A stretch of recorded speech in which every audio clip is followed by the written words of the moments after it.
மல்லை சத்யா வந்து முன்வைத்த சில விஷயங்கள் வந்து கிட்டத்தட்ட ஒரு வாரிசு அரசியலை சீண்டி பார்க்கும் விதமாக தான் வந்து இருந்துச்சு. அது எப்படி வைகோ வந்து காம்ப்ரமைஸ் பண்ணாரு? இல்லை கட்சி இன்னைக்கு ஒரு இன்டாக்டாக நின்று ஒரு குறிப்பிடத்தக்க வாக்கு சதவீதத்தை திமுக அணிக்கு கான்ட்ரிபியூட் பண்ணி ஆகணும். அதுக்கு வேல்யூ அடிஷன் தான் துரை வைகோ தான் இருக்கிறார். அதான் இயல்பு. மற்றபடி அமாங் ஈக்குவல் மோர் ஈக்குவலாக துரை வைகோ தான் இருக்கிறார். இப்படி தான் நகர முடியும்.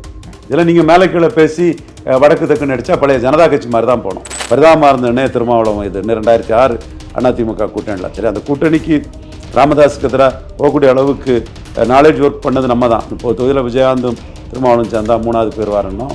அதில் ஜெயலலிதா தரப்பு வந்து பயந்து சேர்த்துக்கிட்டாங்க. ஆனால் ப்ராப்பராக அவங்க செயல்பட்டாங்களா?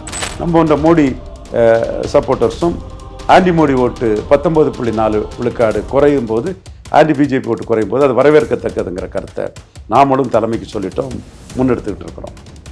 இப்போ இவங்க 2 பேரும் கூட்டணின்னு வரும்போது இவங்கள ஒருத்தரை காட்டி ஒருத்தர்கிட்ட டாக்டர் ராமதாஸ் கிட்ட பேரம் பேச முடியாது இல்லையா? நீங்கள் சீட்டு தரலன்னா அவர் கூட போயிடும், அவர் சீட்டு தரலாம் இவர் கூட போயிடும்னு சொல்ல முடியாது இல்லையா? இந்த இடம் தான் டாக்டர் ராமதாஸ் சிக்கலாது. பாமக வந்து டிவிக்கே கூட கூட்டணிக்கு அவங்க ரெடியாக இருக்காங்க. 50-50 சொல்கிற தகவல் கொஞ்சம் புதுசாக 50-50 2.5 வருஷம் அன்புமணி சிஎம், 2.5 வருஷம் விஜய் சிஎம்னு பேசி முடிஞ்சதாட்டு சீமானுக்கு கால்குலேஷன்லையும், சீமானுக்கு அரசியல் நுணுக்கத்திலையும், சீமானுக்கு நகர்வுகளிலையும், சீமானின் உறுதித்தன்மையிலையும், சினிமாவின் வெளிப்படைத்தன்மையிலையும், சீமாவின் நண்பகத்தன்மையிலையும் கிட்ட கூட இல்லை விஜய்.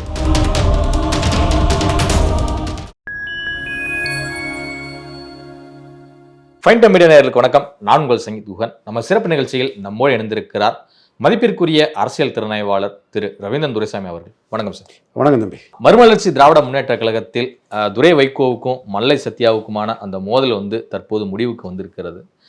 வைகோ மூலம் இந்த மோதல் வந்து முடிவுக்கு வந்திருக்கிறது வந்து நம்ம பார்க்குறோம். ப்ரெஸ் மீட்டில் 2 பேர்த்தோட கையை பிடிச்சி எல்லாருமே நாங்கள் ஒற்றுமையாக தான் இருக்கோம் அப்படிங்கிறத வந்து சொல்லியிருக்காங்க. துரை வைகோ தான் இனிமேல் அதிகார மையமாக ஆக போகிறாரா? அதுதான் உணர்த்துதான். இல்லை, அதான் இயல்பு. நம்ம என்ன இருந்தாலும் ஒரு காலகட்டத்துக்கு பிறகு இன்னைக்கு கூட மாடர்ன் பொலிட்டிக்ஸில் அதுதான் இயல்பான ஒன்று. அந்த கட்சி இதெல்லாம் இயங்கணும்னா, அது வெற்றிகரமாக போகணும்னா அப்படியே இன்டாக்டாக வைகோ துரை வைகோன்னு தான் அது போக முடியும். அதில் அந்த கட்சிக்கு அதுதான் நன்மை. இதில் நீங்கள் வேறு அந்த மாதிரி இந்த மாதிரிலாம் விமர்சனங்கள் வைக்க அர்த்தம் இல்லை. ஒரு அரசியல் இயக்கத்துக்கு அது தொடர்ந்து வெற்றிகரமாக இயங்குறதுக்கு எது தேவையோ அதுதான் அந்த இயக்கம் தேட முடியும். அந்த வகையில் நீங்கள் பார்த்தீங்கன்னா இன்றைக்கி வந்து துரை வைகோ முழுக்க மதிமுகவுக்கு சரியான பொருத்தமான ஒரு தலைமை தேர்வு தான். அவரும் மக்களை சந்தித்து, நான் ஏற்கனவே சொன்னேன் மக்களை சந்தித்து அவர் வெற்றி பெறுவாருன்னு. அதே மாதிரி திருச்சியில் மக்கள் சந்தித்து மக்கள் ஆதரவை பெற்று ஒரு அங்கீகாரத்தை பெற்றிருக்காரு. அந்த அங்கீகாரத்தை தொடர்ந்து சட்டமன்ற தேர்தலிலும் கட்சிக்காக உழைத்தவர்கள், கட்சிக்காக பாடுபட்ட பலரும், செந்தில் அதிபன் போன்ற பலரும் அந்த கட்சிக்குள்ளே நீண்ட காலமாக இருக்கிறாங்க. இப்படி பலருக்கும் அங்கே ஒரு இடத்தை உறுதி பண்ணி சட்டமன்ற உறுப்பினர் ஆக்கணும்னா துரை வைகோ தலைமையில் தான் தங்களுக்கு வாக்கு வருங்கிறத மு.க. ஸ்டாலினுக்கும் தெரியும். ஸோ அதனால தான் துரை வைகோ எடுத்த ஒரு ஆவணப்படத்தை 3 மணி நேரம் ஸ்டாலின் உட்கார்ந்து சத்யம் தேட்டரில் நானும் பார்த்தேன் இருந்தார். ஸோ அந்த கட்சிக்கு பல வகையிலையும் கட்சியை நிலைநிறுத்தி கொண்டு போகிறதுல துரை வைகோ முதன்மையாக இருக்கிறார். இயல்பு இது. நாம் இதுக்கு மேலே இதில் சொல்கிறதுக்கு இல்லை. It's quite natural. மல்லை சத்யாவுக்கு தொடர்ந்து எம்பி சீட்டு, எம்எல்ஏ சீட்லாம் வந்து வழங்கப்பட்டு வந்தது. ஆனால் அவர் வந்து ஜெயிக்க முடியாத சுச்சுவேஷன் தான் பல தேர்தலில் வந்து இருந்துச்சு. இந்த முறை நிச்சயமாக துரை வைகோ மூலம் எம்எல்ஏ ஆவாரா மல்லை சத்யா? வாய்ப்பு இருக்குது. அவரது கட்சியில் முக்கியமான ஒரு ஃபோர்ஸ் தானே, வாய்ப்பு இருக்குது. மல்லை சத்யா வந்து முன்வைத்த சில விஷயங்கள் வந்து கிட்டத்தட்ட ஒரு வாரிசு அரசியலை சீண்டி பார்க்கும் விதமாக தான் வந்து இருந்துச்சு. அது எப்படி வைகோ வந்து காம்ப்ரமைஸ் பண்ணாரு? இல்லை, கட்சி இன்னைக்கு ஒரு இன்டாக்டாக நின்று ஒரு குறிப்பிடத்தக்க வாக்கு சதவீதத்தை திமுக அணிக்கு கான்ட்ரிபியூட் பண்ணி ஆகணும். அதுக்கு வேல்யூ அடிஷன் தான் துரை வைகோ தான் இருக்கிறார். அதான் இயல்பு. மற்றபடி அமாங் ஈக்குவல் மோர் ஈக்குவலாக துரை வைகோ தான் இருக்கிறார். இப்படி தான் நகர முடியும். இதில் நீங்கள் மேலே கீழே பேசி வடக்கு தெக்குன்னு அடித்தா பழைய ஜனதா கட்சி மாதிரி தான் போனோம். விசிகா திமுகவை மட்டும் நம்பி இல்லை அப்படிங்கிறது வந்து குறிப்பிட்டிருக்கிறாரு திருமா அவர்கள். இது வந்து அவருடைய மனக்குமரலா இல்லை எதுவும் கலை யதார்த்தத்தை எதுவும் சொல்கிறார்? அவர் திமுக அணியில் இன்டாக்டாக இருக்கிறாரு. பாஜக எதிர்ப்பில் உறுதியாக இருக்கிறாரு. 3 தடவை தொடர்ந்து அந்த அணியில் வெற்றி பெற்றிருக்கிறாரு. வட தமிழகத்தில் அவர் கேட்டலிஸ்ட் போல்ஸாக பெரிய அளவில் கான்ட்ரிபியூட் பண்ணியிருக்கிறாரு. பாமக உள்ள வருது, விடுதலை சிறுத்தைகள் வெளியே போகிறதுங்கிற தகவல்கள் பரவலாக இருந்தது. நான் கூட அதை பேசும்போது ஸ்டாலின் வந்து விசிகா விட மாட்டாருங்கிற கருத்தை தான் சொன்னேன். ராமதாஸ் முயற்சி பண்ணுறாரு, ஸ்டாலின் விட மாட்டாருங்கிற கருத்தை தான் நான் சொன்னேன். அந்த கருத்தின் அடிப்படையில் வந்து விசிகாவுக்கு ஆப்ஷன் இல்லை, விசிபா இஸ் கார்னர்டு, அந்த மாதிரி பல செய்திகள் வரும்போது எந்த ஒரு அரசியல் கட்சியும் ஒரு அங்கீகாரம் பெற்று 2 எம்பி 4 எம்எல்ஏக்களை வச்சுருக்கக்கூடிய ஒரு அரசியல் கட்சி வந்து தெளிவாக வந்து 3-4 எம்எல்ஏக்கள் விசிகாவுக்கு 4 எம்எல்ஏக்கள் தங்களை அசெப்ட் பண்ணுற மாதிரிப்பட்ட கருத்துக்களை சொல்லத்தான் செய்வாங்க. இது இயல்பானதான். இதனால் ஒன்றும் பெரிய அர்த்தங்கள் இதுக்கு கற்பிக்க வேண்டிய அவசியம் இல்லை. வெற்றி தொடர்ந்து வர அந்த அணி தொடரும். அப்போ திமுக கூட்டணியில் மனக்கசப்போடு இருந்தாலும் நாங்கள் வந்து மதத்தை முன்னிறுத்தக்கூடிய கட்சிகளை வந்து எதுக்கணும் அப்படிங்கிறதுக்காக தான் மதச்சார்பற்ற தளத்தில் பயணிக்கிறோம். மனக்கசப்பு அது இதெல்லாம் சொன்னால் கூட ஏங்க இந்த அணிக்கு வர்றதுக்கு முன்னே ஒரு 0.7% தானங்க எடுத்தார். அதையும் உண்மை தானங்க. வெற்றி வீரர் கேட்லிஸ் ஸ்போர்ட்ஸ் அதுவும் உண்மைங்கிற அடிப்படைக்குள்ள எடுத்தது 0.7 தானே. அது திமுகவுக்கும் பொருந்தும். நம்ம ஒன்றும் திமுகவை அந்த இடத்துக்குள்ள அவங்களும் தோல்வி வளையத்துக்குள்ளே இருந்து தான் வந்திருக்காங்க. ஒரு காம்பினேஷன் கெமிஸ்ட்ரியில் போயிட்டுருக்காங்க, வெற்றி பெற்றிருக்காங்க. ஸோ யார் யாருக்கு என்ன பலங்கிறதோட அது காம்பினேஷன் கெமிஸ்ட்ரியோட பலம் தான். திமுக பவர்ஃபுல்லாக இருக்காங்க, அவங்க சீட்டை கொடுக்குறாங்க, லீட் பண்ணுறாங்க. அதில் ஸ்டாலினுக்கு இமேஜ், கலைஞர் புரட்சி தலைவி, மக்கள் திலகம், இவங்க எல்லாத்த விட அதில் ஸ்டாலினுக்கு இமேஜ் வந்து உயர்ந்துட்டு அவர் தொடர் வெற்றியில் இருக்கக்கூடிய ஒரு பெரிய தலைவராக, திராவிட இயக்கத்தில் ஒரு பெரிய தலைவராக பார்க்கப்படுறாரு. அது காரணம் ஜோதி பாசு மாதிரி அவர் அலைன்ஸை இன்டாக்டாக வச்சிருக்கிறாரு. ஸோ அவரும் அலைன்ஸை பிரிக்க முடியாதுங்கிற லெவலில் அலைன்ஸுக்கு முக்கியத்துவம் கொடுத்தானே பேசுகிறாரு. வெற்றிக்கு காரணம் கூட்டணி தானே அவர் பேசுகிறாரு. என் கலைஞர் வெற்றி காரணம் கூட்டணின்னு சொன்னாரா? வெற்றி காரணம் கூட்டணின்னு ஜெயலலிதா சொன்னாரா? எம்ஜிஆர் சொன்னாங்களா? தங்களால் தானே வெற்றினாங்க. அப்போ இவர் தொடர் வெற்றி பெறக்கூடிய ஸ்டாலின் வெற்றி காரணம் கூட்டணிங்கிறாரு, கூட்டணி இன்டாக்டாக வச்சிருக்கிறாரு.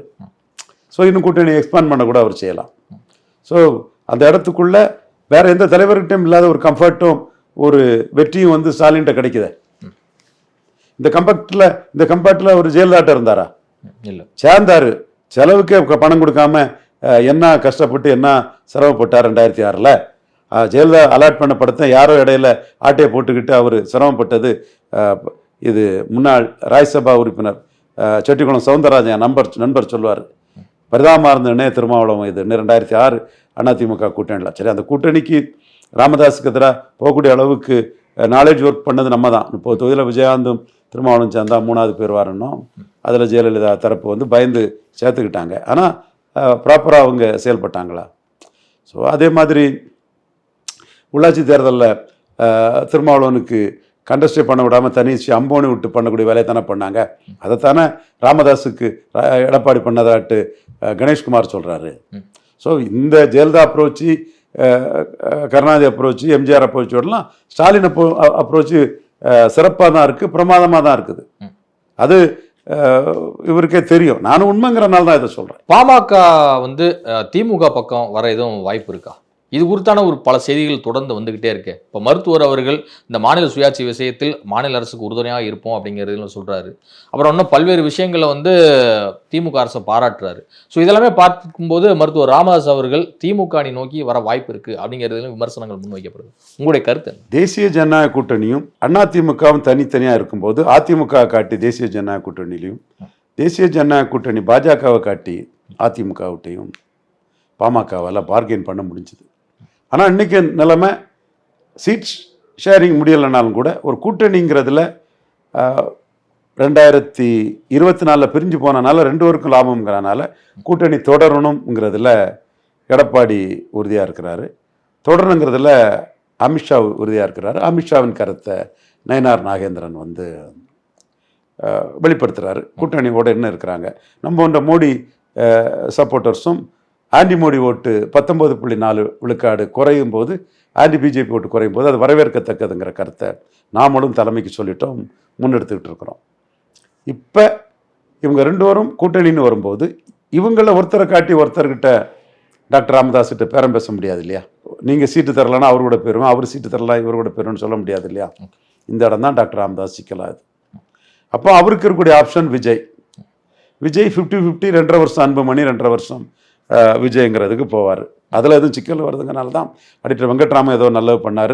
இப்போ டிசம்பருக்கு அதை தள்ளி போயிட்டாங்க. அது விஜயும் தள்ளின்றாரு. பாமக வந்து டிவிக்கே கூட கூட்டணி வைக்க அவங்க ரெடியாக இருக்காங்க. 50-50 சொல்கிற தகவல் கொஞ்சம் புதுசாக. 50-50 2.5 வருஷம் அன்புமணி சிஎம், 2.5 வருஷம் விஜய் சிஎம்னு பேசி முடிஞ்சதாட்டு, பேச்சுவார்த்தை நடக்கிறதாட்டு வெங்கட்ராமனா அவருக்கு ஆடிட்டர் அந்த தகவல் வந்து. ஏன்னா விஜய்க்கு வந்து வேற ஆப்ஷன் இல்லை. இதுவரை யார் வந்திருக்கா விஜய்க்கு ஓப்பன் ஆட்டு? முஸ்தபா பாய் தவிர யார் வந்திருக்கா? அப்புறம் தமிழ்நாடு இளைஞர் கட்சி அவங்க ஆதரவு தெரிவிச்சுட்டு வராங்க. அப்படியா? எத்தனை எலெக்ஷன் இருக்காங்க அவங்க 2 எலெக்ஷன்ல பார்ட்டிசிபேட் பண்ணிருக்காங்க. என்ன ஓட்டு எடுத்திருப்பாங்க? ஒரு குறிப்பிடத்தக்க ஒரு ஓட்டு எடுத்திருக்க மாட்டாங்க. மறுக்க வரல, தமிழ்நாடு இளைஞர் கட்சின்னு ஒரு கட்சியை ரெஜிஸ்டர் பண்ணி 4 இளைஞர்கள் ஒர்க் பண்றதுன்னா சாதாரண விஷயம் இல்லை. முஸ்தபா பாராட்டு மாதிரி அந்த தவறுகளை நான் பாராட்டுறேன். 1% பலம் நிரூபிச்ச ஒரு கட்சியாவது இதுவரை விஜய் கிட்ட போகல. 4.3% பலம் நிரூபிச்ச படம் கட்சி பாமக, பாட்டாளி மக்கள் கட்சி. வடதமிழத்தில் செல்வாக்கானவங்க. பலம் நிரூபிக்காத விஜய், பலம் என்னன்னே தெரியாது. ரிஸ்க் சிவாஜி சீட்டு கொடுத்து ஒண்ணுமில்லாம போயிட்டாங்க 89ல. அந்த ரிஸ்க் வாய்ப்பு இருக்குங்க இதுல. ஸோ பலம் நிரூபிக்காத ஒருத்தர் கூட போகும்போது 50-50 வடதமிழம் எனக்கு, மற்ற பகுதியில் நீங்க எடுத்துடுங்க. 2.5 வருஷம் அன்புமணி சிஎம், 2 வருஷம் விஜய் சிஎம் தான் டாக்டர் ராமதாஸ் கோரிக்கை வைப்பாங்க. அதை தவிர வேற ஆப்ஷன் என்ன வந்திருக்கு விஜய்க்கு? சும்மா டிசம்பர்ல பண்ணிடுவோம் அங்க பண்றோம்னா மாநாடு நடந்து எவ்வளவு நாள் ஆகுது? 6 மாசம் முடிஞ்சிருச்சு. 6 மாசம் முடிஞ்சிருச்சு இல்லையா? திமுக இன்டாக்டா இருக்கா? அவங்க எல்லாம் ஒரு நாள் பயணிக்கிறாங்க. திமுக ஆப்ஷனை தேமுதிக ஓபன் பண்றாங்களா? என்டி அண்ணா திமுக ஆப்ஷன்ல இருக்காங்க, ஓபன் பண்றாங்களா? பாமக திமுக ஆப்ஷன் ஓபன் பண்ணிருக்கா? இதெல்லாம் தரவுகளோட கூடியது. விஜய தரவுகளோட யார் விஜய ஏன் பண்றா? எடப்பாடி வேணா take it or leave it offer கொடுத்து பிரச்சாரம் பண்றதுக்கு அதுக்கும் கொஞ்சம் சீட்டை கொடுக்கலாம். அது வந்து நான் எதை வச்சு சொல்றோம்னா, பலம் நிரூபிச்சு நாங்க எதிர்கட்சியா வந்திருக்கோம்னு சொன்னவர் விஜய பலம் நிரூபிக்காதவர்ங்கிற விமர்சனத்தை வைக்கல. சீமான் தம்பி நீ பலம் நிரூபிக்காதவர், உங்க கூட யாரும் வரமாட்டாங்க, விஜயகாந்தாவது பலம் நிரூபிச்சவங்க தான் கூட்டணிக்கு போனாங்கன்னு அடிச்சிட்டாரு. ஜாலியா தம்பி தம்பிம்பாரு, ஆனால் அடிச்சிருவாரு. அவர் 234 போட்டி போடுறதுனால விஜய் தனிச்சு போட்டியிட மாட்டாரு. அதனால விஜய் பாமக கூட 117 போனா கூட விஜய் போட்டியிடாத தொகுதிகளில் விஜய் ரசிகர்கள் அபிமானிகள் வந்து பாமகவுக்கு போடாமல் தனக்கு போடுவாங்கன்னு எதிர்பார்க்காரு. அதே மாதிரி பாமக விஜய் போட்டியிட தொகுதிகளில் டாக்டர் ஐயாவுக்கு ஆட்கள் வந்து விஜய்க்கு போடாமல் தனக்கு போட்டிடுவாங்கன்னு நினைக்கிறாரு. தனிச்சு போட்டியிடனால தனக்கு இந்த கெயின் வரும்னு நினைக்கிறாரு. பிசிகாவும் வந்து முழுமையாக திமுகவுக்கு ஓட்டு டிரான்ஸ்ஃபர் ஆகாது, என்டிஏ ஓட்டு எடப்பாடிக்கு டிரான்ஸ்ஃபரே ஆகாது, தனக்கு வரும்னு நினைக்கிறார். ஸோ அவர் கணக்குக்குள்ள சீமான் 214 தனிச்சு போறதுல பெரிய நுணுக்கமான எக்ஸ்ட்ராடினரி கணக்கு இருக்கு. அதுக்கெல்லாம் பக்கத்துல கூட விஜயோ ஆதவர்ஜுனாவோ ஜானார்கிசாமியோ இல்லை. சீமானுக்கு கால்குலேஷன்லையும், சீமானுக்கு அரசியல் நுணுக்கத்திலையும், சீமானுக்கு நகர்வுகளிலையும், சீமானின் உறுதித்தன்மையிலையும், சினிமாவின் வெளிப்படைத்தன்மையிலையும், சீமாவின் நண்பகத்தன்மையிலையும் கிட்ட கூட இல்ல விஜய். இல்ல எம்ஜிஆர் ஜெயலலிதா அவர்கள் வெற்றி பெற்றது போல ஒரு மிகப்பெரிய வெற்றி வந்து விஜய் அவர்கள் பெறுவார் அப்படிங்கிறத சொல்றாரு ஆதவர்ஜுனா சமீப பேட்டியில. பெறலாம். எம்ஜிஆர் வந்து திமுகவில் சேர்ந்து 20 வருஷம் உழைச்சார். 20 வருஷம் கழிச்சு சூழ்நிலை வந்தோன்னா பெறலாம். எம்ஜிஆர் ஜெயலலிதா கம்பாரிசனே ஆதவர்ஜுனா பண்றதே தவறு, பொருந்தாத கம்பாரிசன். எம்ஜிஆர் வந்து திமுகங்கிற கட்சி 50% இருக்கும்போது அதை உடைச்சிக்கிட்டு 30% பெற்றார். ஜெயலலிதா எம்ஜிஆருக்கு ஒரு வாரிசா வந்து கிரௌட் புல்லராட்டு அந்த கட்சியை கைப்பற்றி வந்தார். விஜய் வீட்டில இருந்து வராரு. நாட்டில இருந்து வந்தவங்களும் வீட்டில இருந்து வரதையும் கம்பேர் பண்றதே போதுமான அரசியல் அறிவில்லை.